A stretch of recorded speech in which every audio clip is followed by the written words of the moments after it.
So I'm going to moderate this, and I'm just going to open the floor up to any questions that anybody might have. Does anybody want to ask Samuel a question?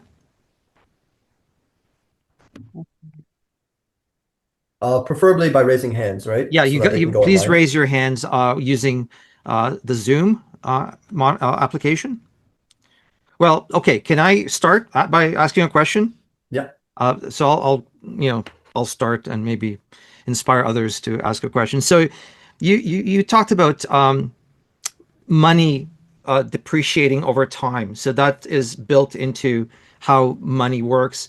Um, Depreciation by inflation doesn't work, and that this kind of depreciation, as I understand it, is a way of incentivizing people to actually go and spend their money and not hmm hoard their money.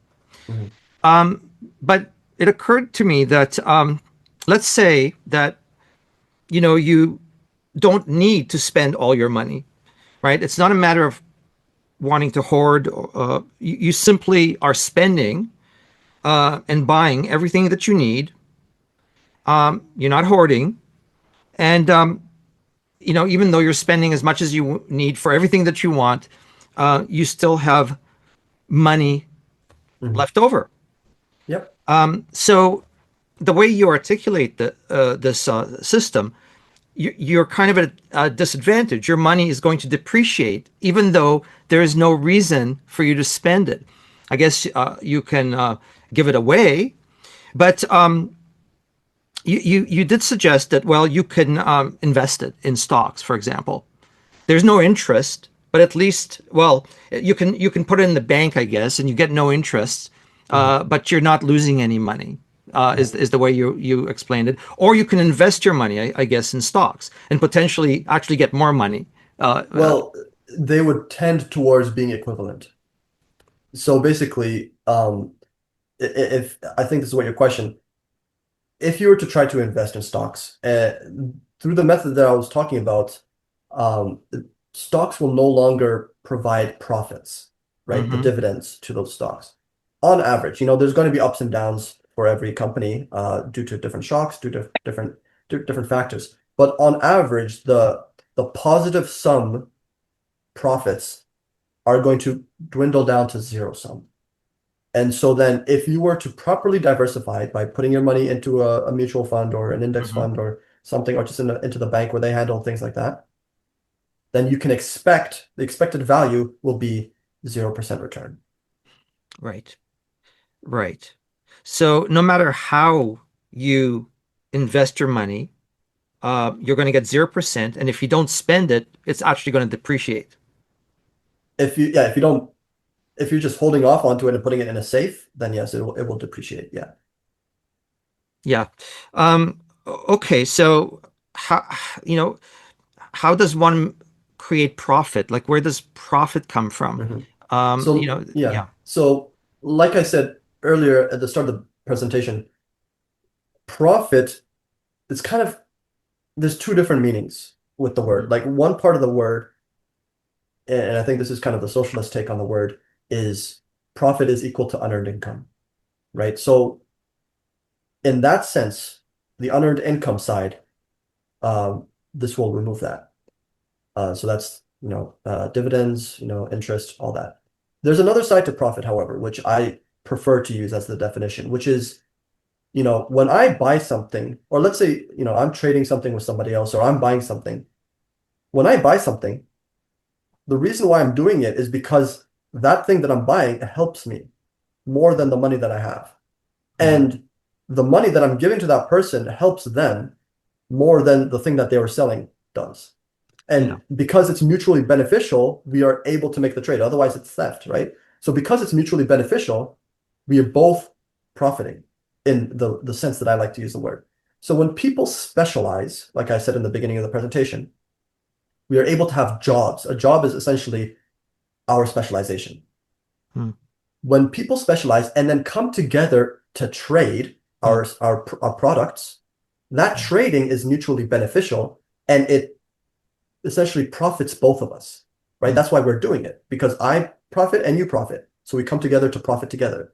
And in addition to that, also in the beginning, in the Georgism presentation, in the land side of the presentation, I talked about, how the supplier has a surplus value and the consumer has a surplus value as well, right?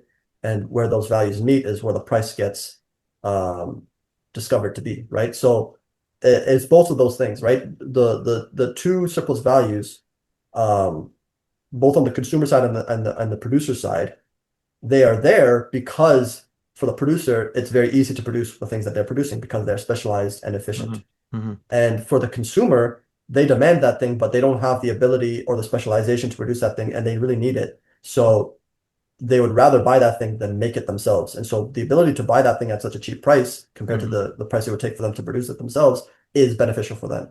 So that's where my definition of profit comes in. It's that surplus value that originates from the trade itself, Yeah. the division of labor and the trade.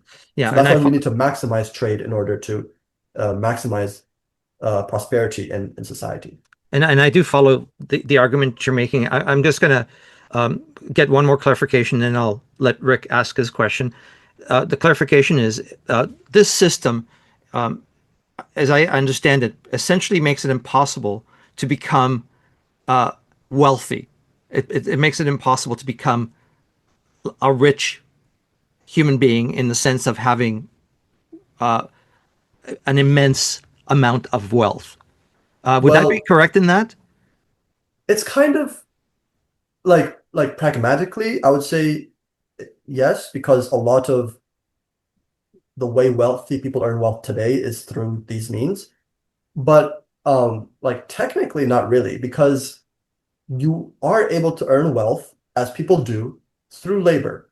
And if some people just produce a vast large amount of labor in terms of like the value of their labor is high, so some people are Elon Musk, right? Some people are able to invent rocket ships that are reusable or electric cars that are very productive in moving the entire uh, planet forward in environmental sustainability. Like there are vast geniuses that are able to produce a lot of value to society, and so those people will still earn large amounts of money, many millions, maybe billions of dollars, in accordance to the value of what they've produced. Okay, But then the ability to earn unearned profits off of that wealth that they've produced will not be there. great. Totally understand that. Okay, Rick, your question. Yeah. Uh, First of all, there are societies where interest is banned, like Hmm. Saudi Arabia, because Hmm. according to the Quran, you should not be charging interest is evil, and they don't have it. And it does not make for a very successful society when you have that. It makes it Yeah. worse because they have all different kinds of workarounds to get Yep. past that issue. Yep. And the second thing, this whole theory comes across as an engineer looking to reinvent the wheel and making it square the first time and looking at it says, man, there's a problem with this. It doesn't rotate. He says, what can the problem possibly be? And he thinks, too many corners. I'll make it a triangular wheel instead and see how that works. Hmm. It's Okay. a lot I'll of adjust both of your jab statements. and nothing there makes sense really. Okay. Thank you. So, like you stated in the first question, yeah, Saudi Arabia, basically all three Abrahamic religions hold um like rules against interest. I hear even I think Aristotle also talks against interest. Um, I presume many more philosophers and cultures in general hold issues with interest, even try to cap interest, things like that. And for like very simple reasons, because everyone can kind of see that interest is an issue, right? Like on a very basic level, you can kind of see that there's an issue with this thing called interest. But what to do with it is another thing. And like I said, it's a technological problem. It is not a very simple problem to solve. Um, the reason why you said Saudi Arabia is having problems with getting rid of interest and having to resort to all kinds of workarounds to essentially re-implement interest in other means. The reason is because they haven't implemented demurrage, because it's a hard concept to understand. And so they haven't found it yet, and so they haven't implemented it yet. And so interest will show itself through one mechanism or another unless the very currency you are using to form your society around is depreciating, right? So if that currency itself is not depreciating, then there's going to be hoardability.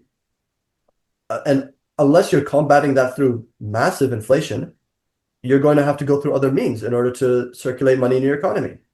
And so that is the reason why if they don't have straight interest, they're going to have, fees for loaning or things like that, right? Like workarounds in order to create interest. It's basically, economically speaking, the same thing as interest. And then the second part of your question, which was essentially saying that this is basically uh, over engineering, essentially. I'll go back to what I was saying. Like, this is a hard problem. The benefits are massive, but it's a hard problem because it's a technological problem. We are trying to solve the problem of how do we properly congregate in a society and trade with each other in order to be able to take advantage of that division of labor. It's not a natural phenomenon. So we need to think hard in order to be able to solve these problems. And if you cannot see the benefits of what I have outlined, maybe you can ask that in another question as well. But I guess for now, that's that. Yeah. Okay, thank you very much. Howard, Oh, your question. well, yeah, I was thinking of demurrage and how I was struck by your initial comment that money depreciates, but it doesn't lose its value. And so I was trying to think about that on the practical day-to-day level. And part of the Mm. challenge with demurrage for me is just personal accounting. If I open my wallet, I want to know how much money I have access to without having to rifle through each bill and say, okay, this is a November 2025 bill. Right. Yeah. Yeah. This is Like I said, it's very inconvenient. very inconvenient. And Yeah. I mean, one could do that digitally. It's a question of traceability, but also trust. So if I'm just trusting that whatever assets I have or whatever money I have is somehow being relegated to some sort of computer system or some sort of digital central location, I'm not going to feel very good about that, even if I have Mhm. I don't have wads of cash under my mattress, but I still have a sense of how much money I have and how much money I have access to in a way that's far less complicated. So I'm Yeah. kind of sympathetic to the challenge of engineering, and maybe the sense that there is some over engineering here, and there might be alternative ways to mitigate some of the problems that you very clearly identified. Mhm. I realize this is sort of a radical transformation of how exchange and money and interest and economies are understood. Yeah. It does seem to me that there, you know, a number of challenges and perhaps unforeseen challenges that make this less appealing to me. The other question I had, and so so for me, it's a question of consumer trust and understanding about Yeah. how much access to goods and services one actually has at any given time, given the sort of rotating currency. So can And I answer that first before you ask sure, your second question so I can just sure, keep it in mind? sure. So like you said, it is a very like inconvenient way to hold a currency. And the reason why it worked in the past actually is because it was on a small scale. Um, Doing that kind of physical implementation on a large scale would be very tedious, to say the Time least. consuming. Time consuming as well, yeah.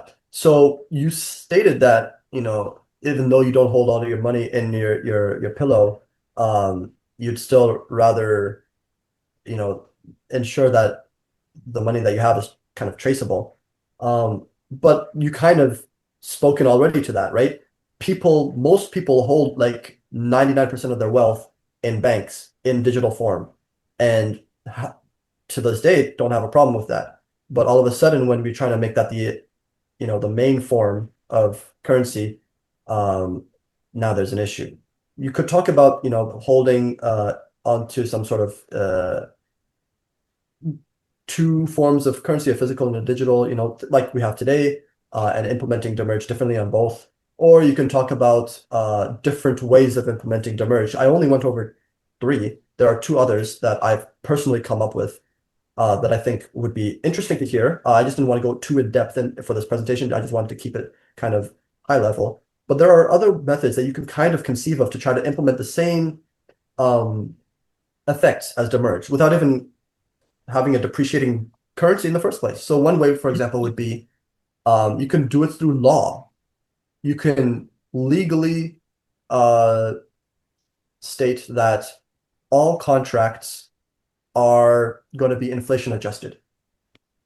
Right there and then, you get rid of the issue that people have with inflation, right? The effect of inflation at depreciating your future money. That is essentially a form of demurrage. Or you can, go another route. You can say, let's have two currencies. We're going to have a physical currency and a contract currency. And, the contract currency is going to be constant, but the physical currency we're going to inflate by adding to the money supply. And, because of that, the contract currency is going to have some sort of exchange rate with the physical currency. So every time you get your paycheck, that exchange rate gets automatically applied. And that's another way of implementing it without, too much hassle. Now, you might like one method over the other. You have to think about these things and just see which one is more convenient and which way is uh, uh, just nicer for society in general. Okay. Maybe just one observation, one quick question. So the primary mechanism for egalitarianism and seems to be keep the money flowing and not have it stagnate and not have it accumulate. And I haven't really quite wrapped my head around that as an ultimate mechanism. But I'm thinking about that. The other question is, if the only legitimate income is earned, how's there such a thing as retirement or retirement income? Because as a 70-year-old man, I'm not producing anything. I'm not creating any wealth. I have created presumably some value in the past, but I'm not doing anything now. So how does retirement income not become parasitic in a way? Yeah, so I would already argue that retirement income is parasitic, actually. Kind of separate to Georgism and Demerge and Giselle. I have other, ideas, and I do believe that pensions are a sort of Ponzi scheme. They're kind of pushing off uh, the burden onto the next generation and kind of socializing uh, our ability to, create children that support the future generations.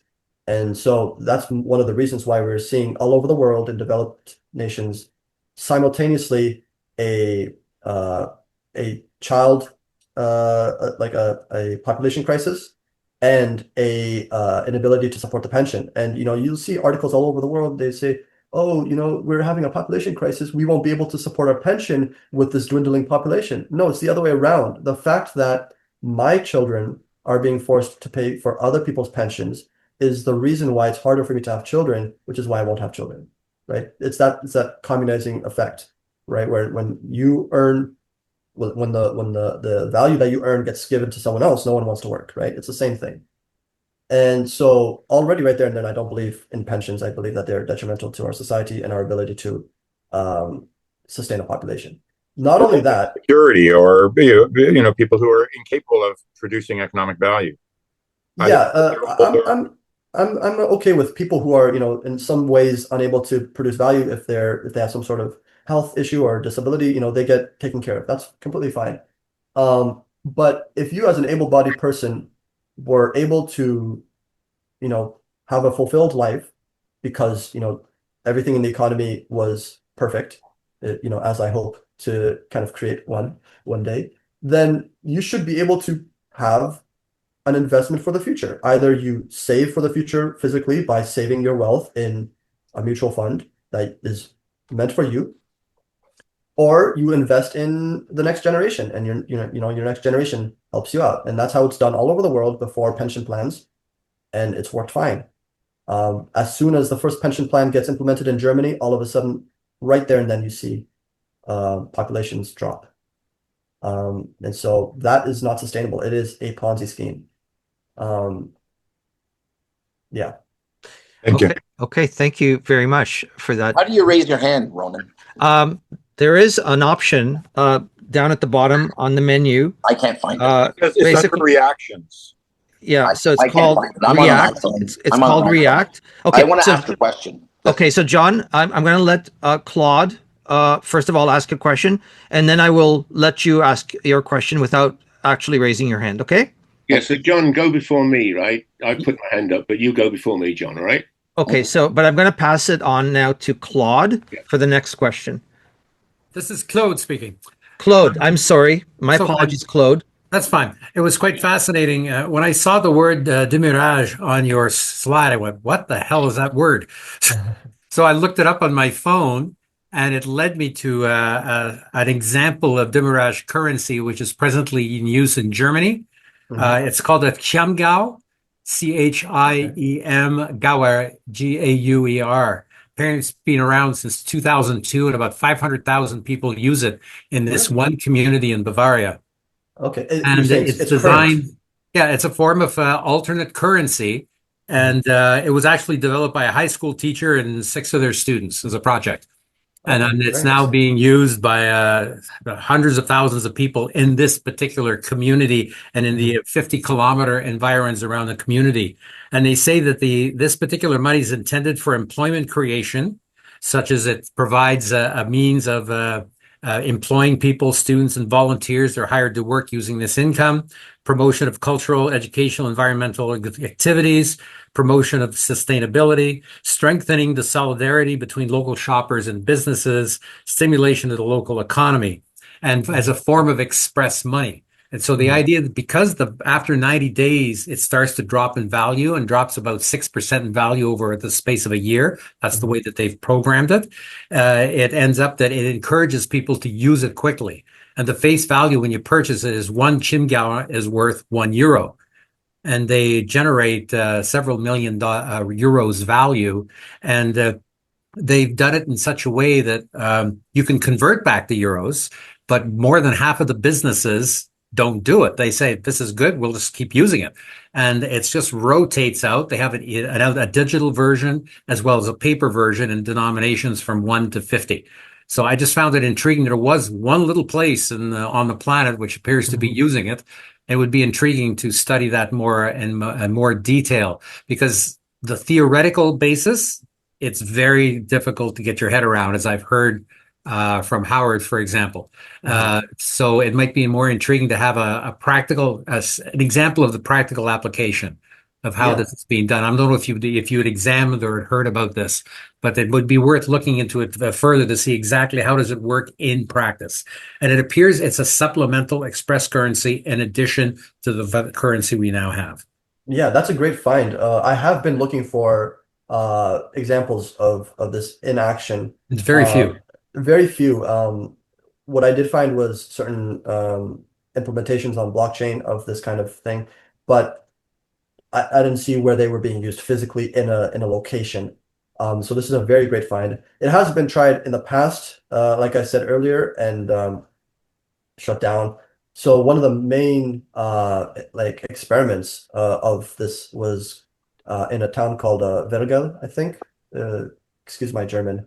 But WORGL in Austria. Wroclaw. What was that? I believe it's called pronounced Wroclaw.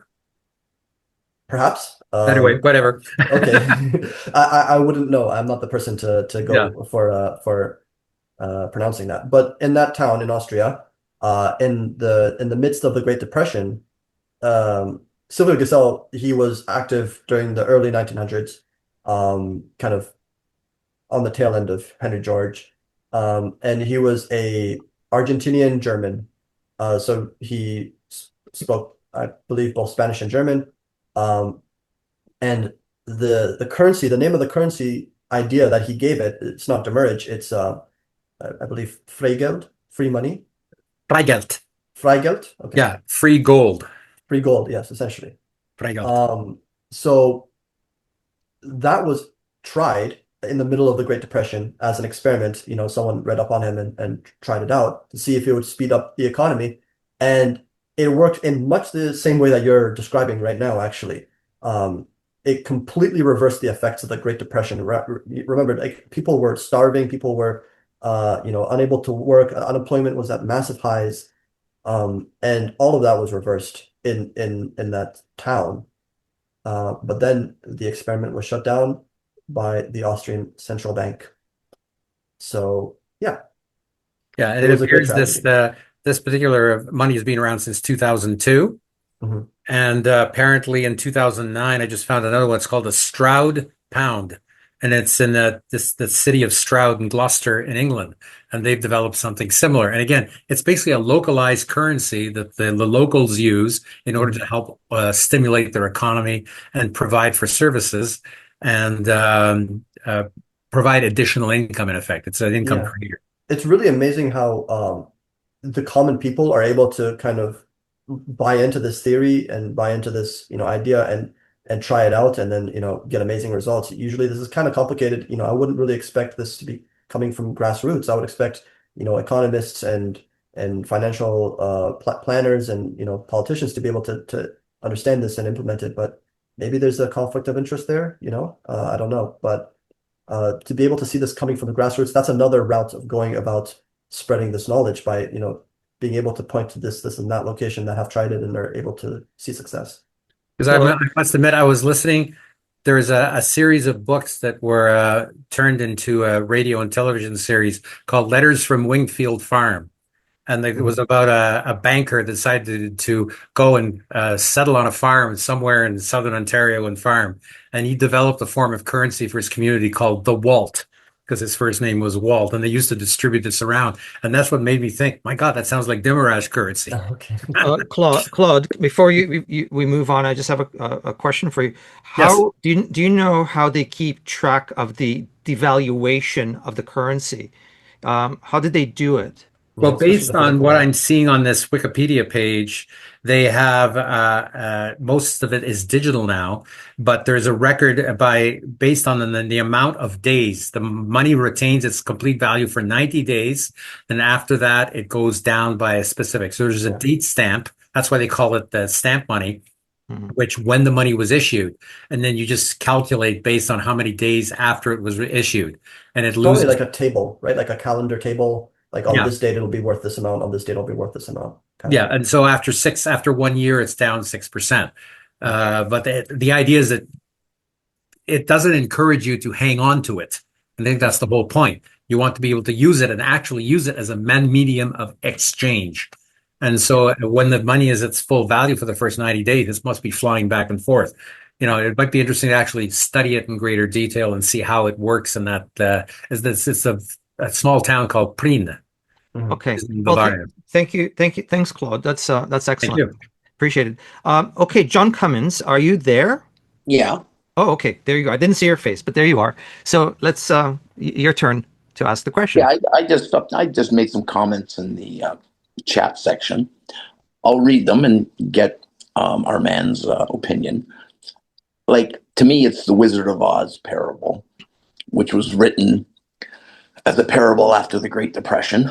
And our virtue, our goodness, has been destroyed by the yellow brick road with the speculators, the oligarchs, the governmentis, as my native friends call the government, in alliance with the corpseizations, the corporations, have stolen the labor surplus that labor has created and fraudulently tax and speculate through speculation and economic rent and give it to the government employees and the corporations.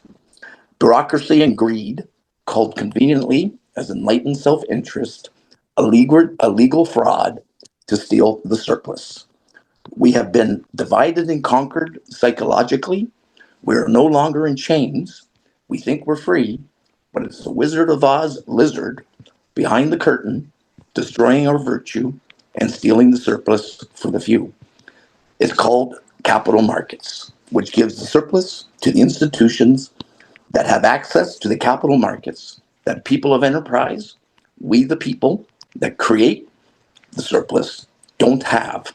We don't have the taxing powers or the same access to capital.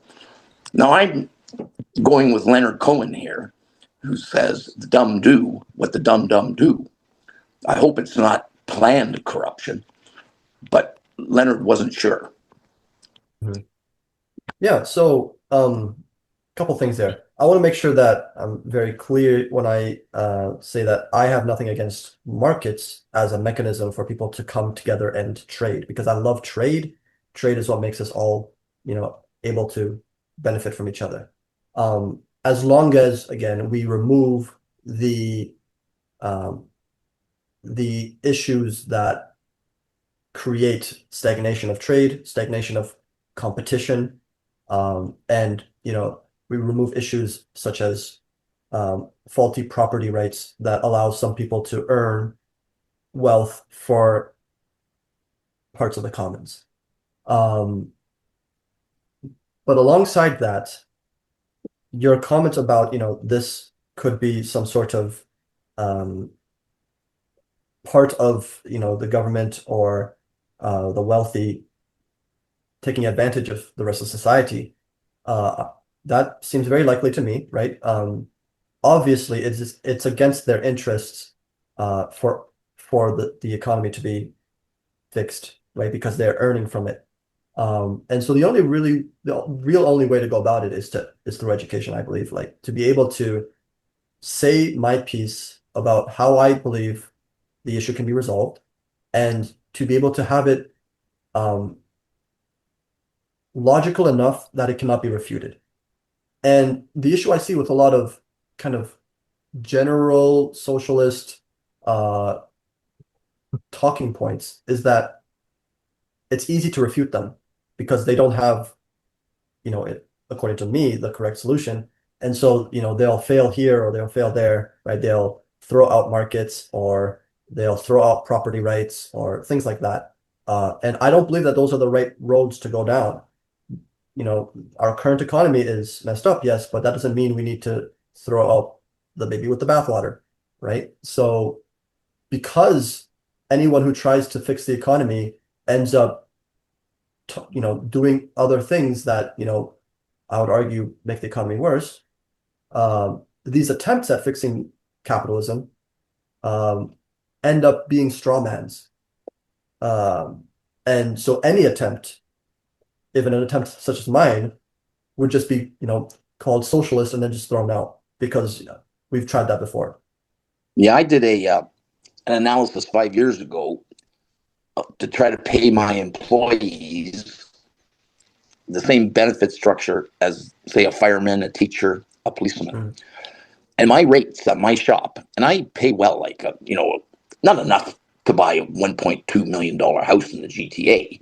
You have to be bringing in 200 grand a year for that. But I pay on average $40 an hour. Some people make 80. A stripper receiver, when he comes in, new employee makes 25. It's more than what the market pays. But if I was to pay them what government employees make, and I witnessed in my last 40 years of business the atrocious growth of government in Newmarket Yeah. and Aurora.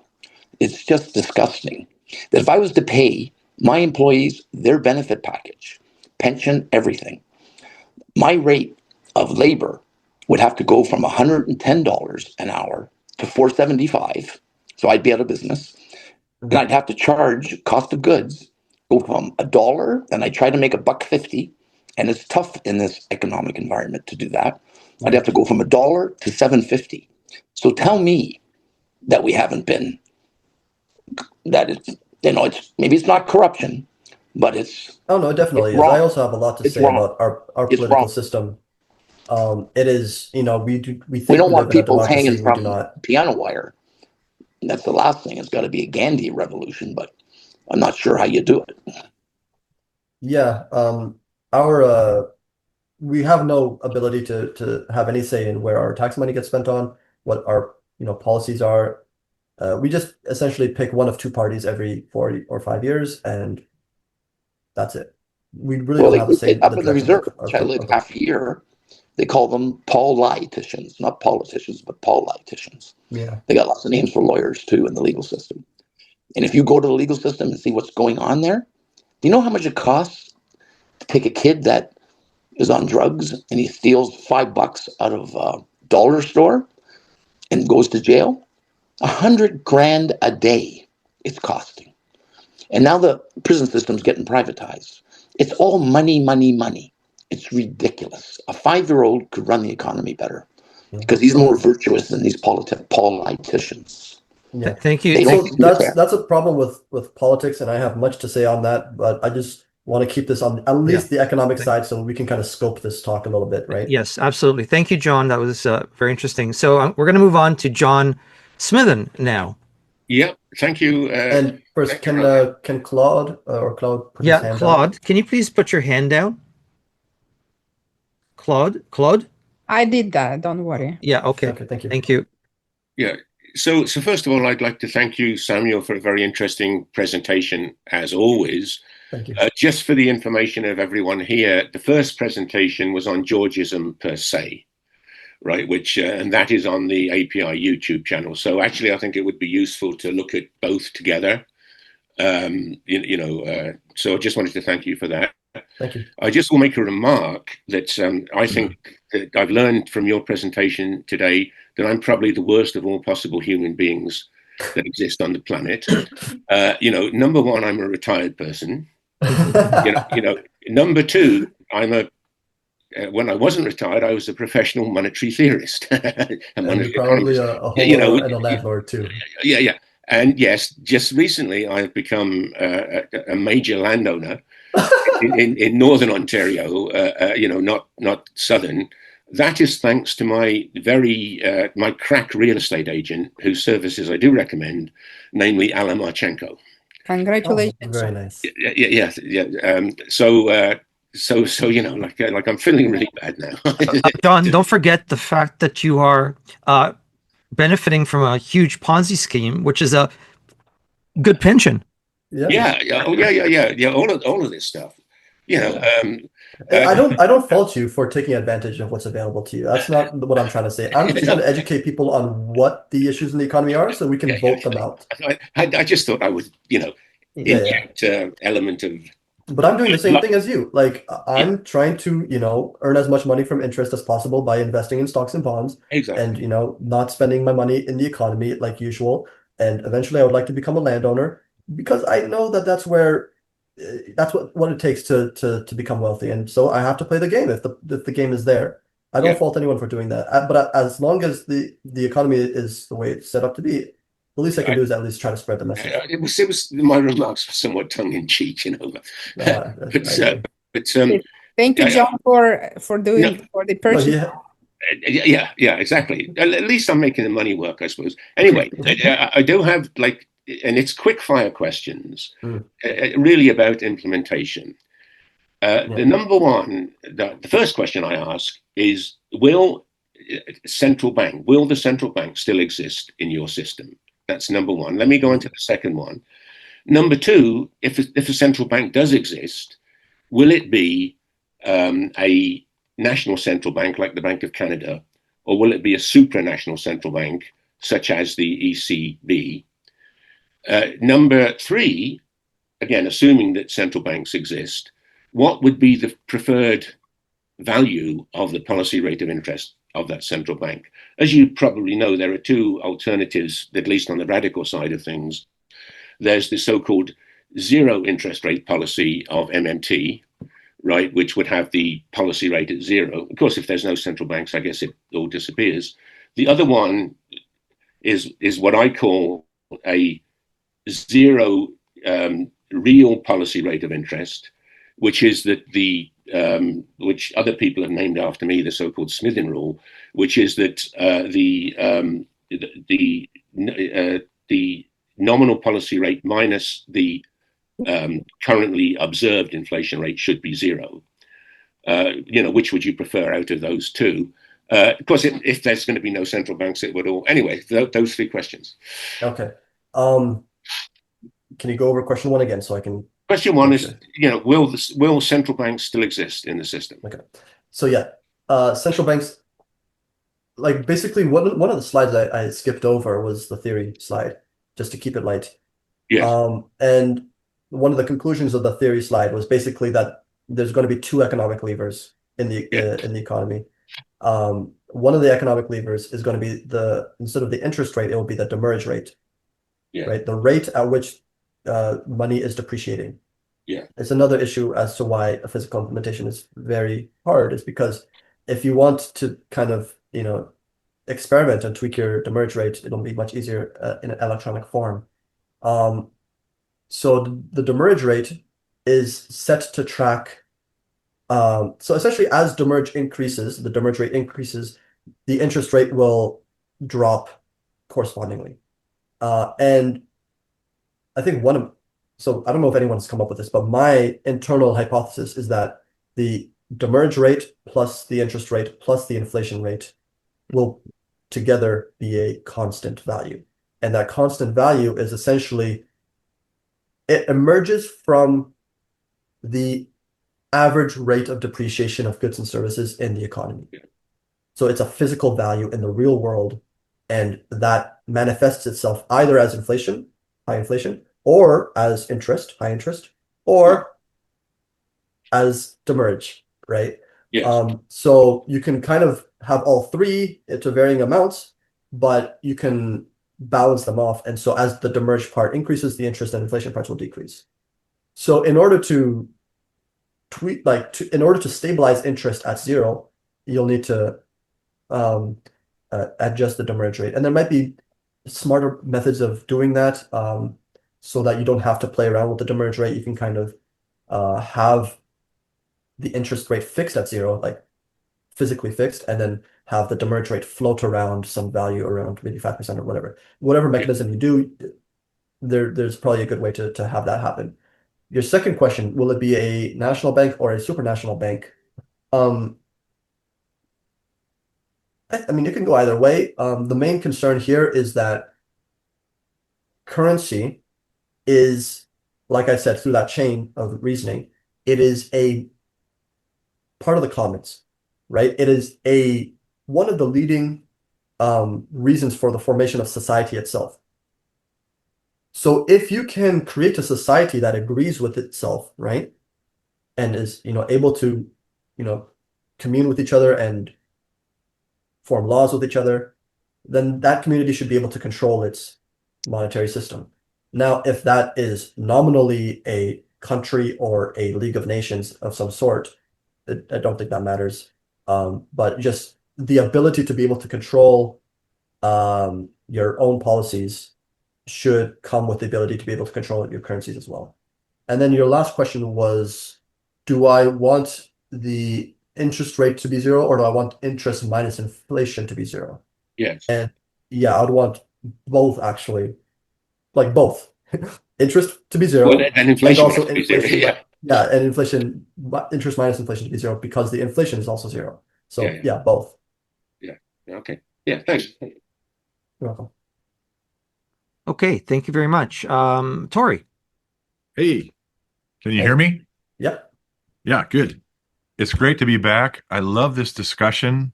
I was late to this discussion because I've started my own discussion group. It's a non-Zoom, in-person discussion group in Morro Bay, California here. I call it my Living Under Fascism support group.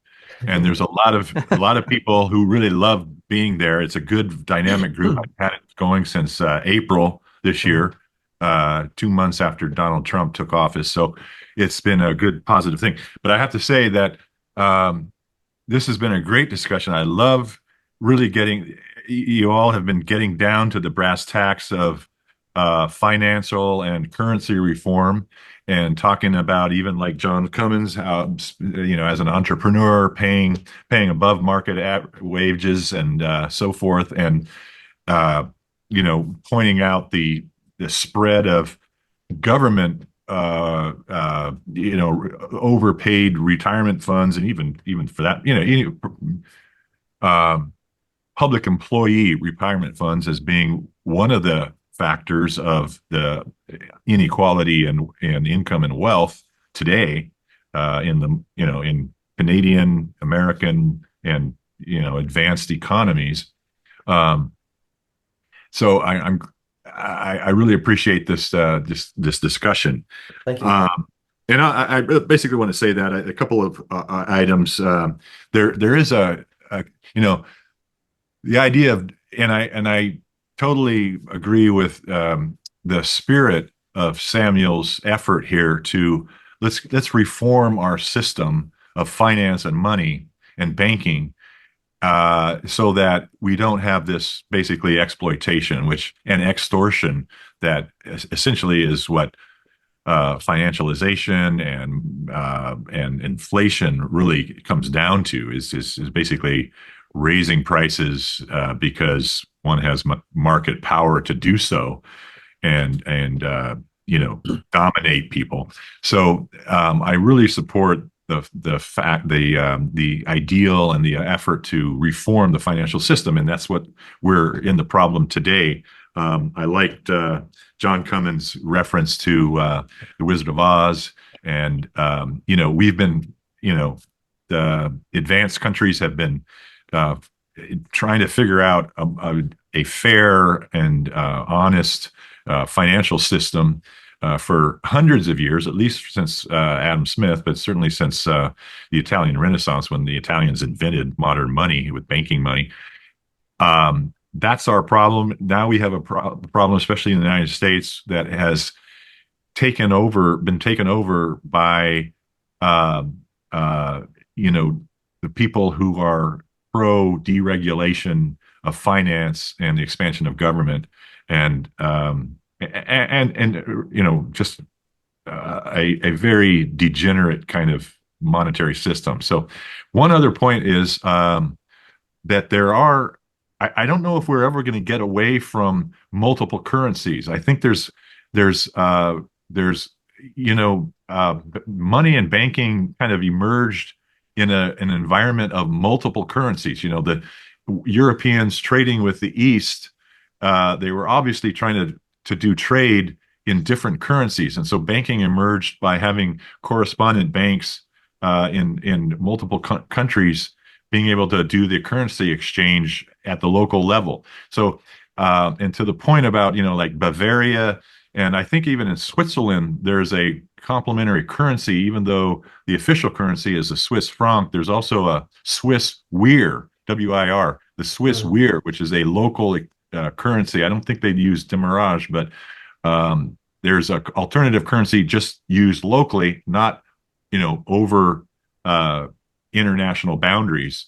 And that helps, again, like Samuel was explaining about the Austrian experiment during the 30s, where it really compensates when the national currency or the whole world is in a depression, and you can use that local currency to continue to have economic growth or just normal economic exchange.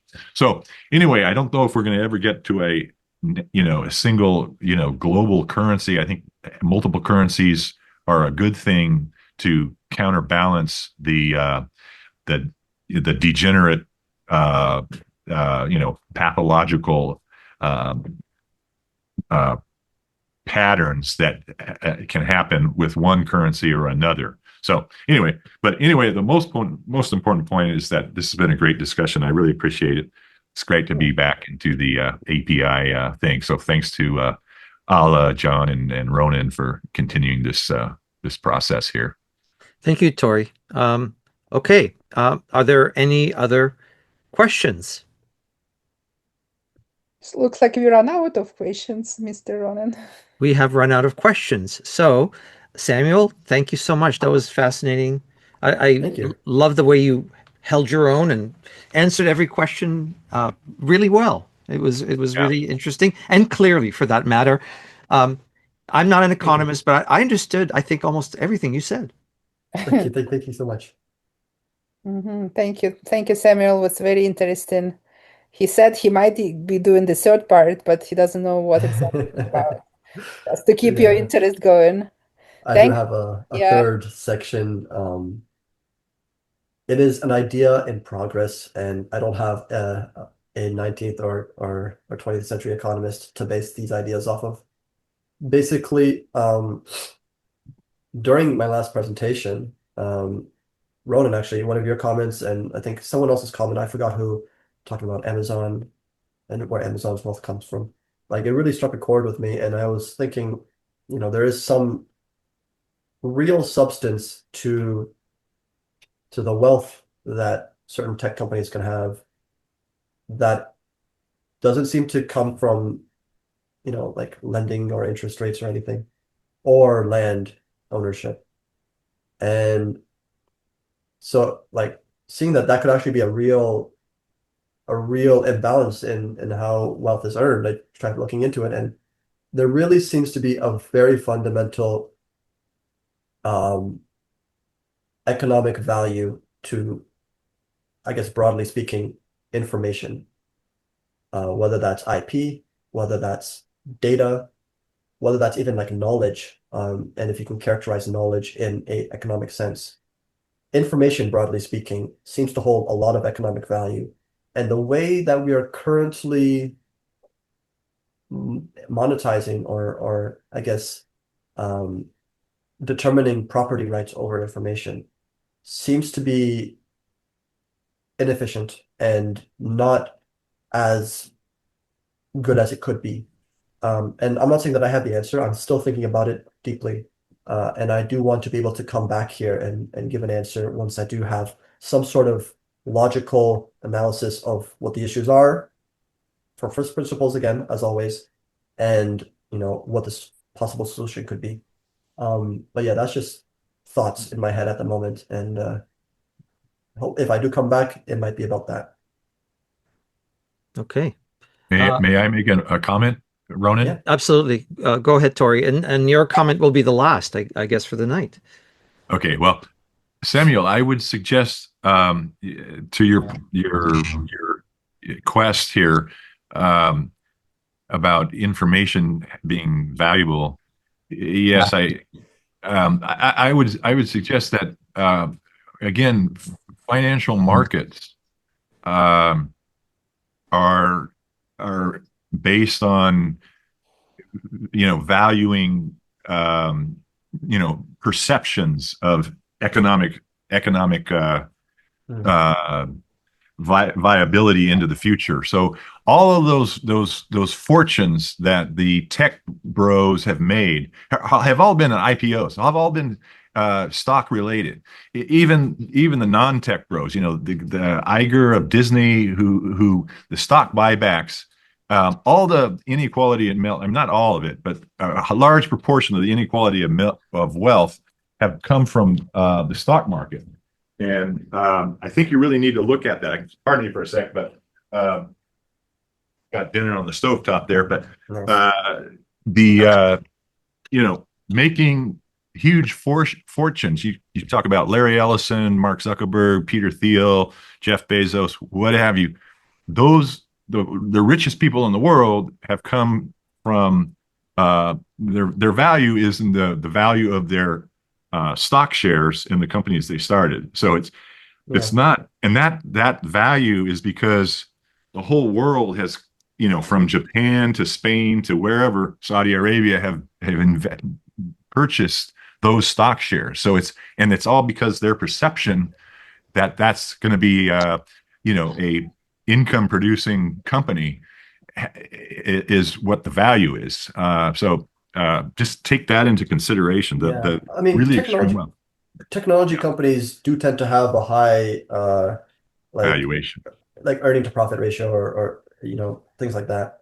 But it's not all like a pump and dump. Like these companies are making, especially when they make it huge, like to become big tech, they are making somewhat um somewhat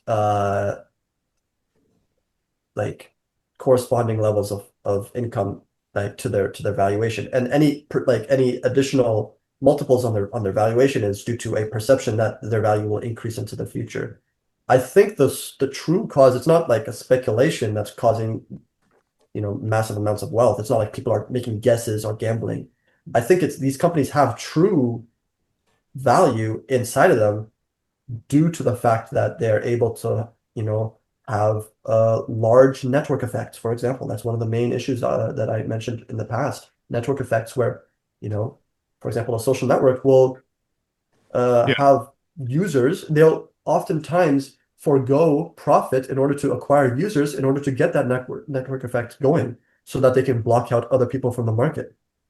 That's Yeah. an information issue. It's not, just from the stock market. It's the fact that they can create a network that will block out other competitors from entering the same Well, market. that's monopoly control, which has been Exactly. understood for a long time. Various Thorsten different Daly. mechanisms for Yeah. monopolizing the markets. Yeah.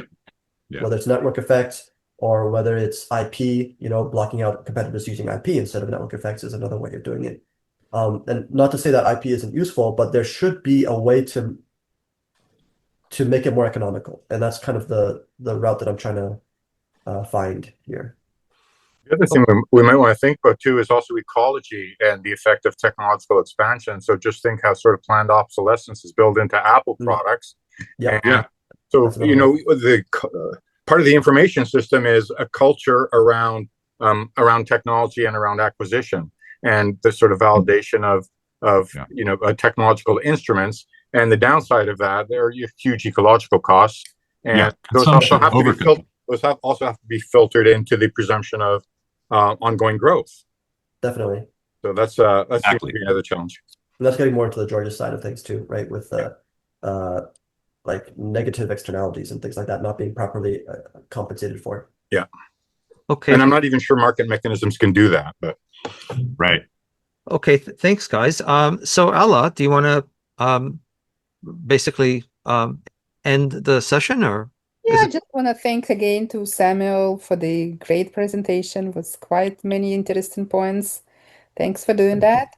Thank you for everyone who attended, and your questions was fun.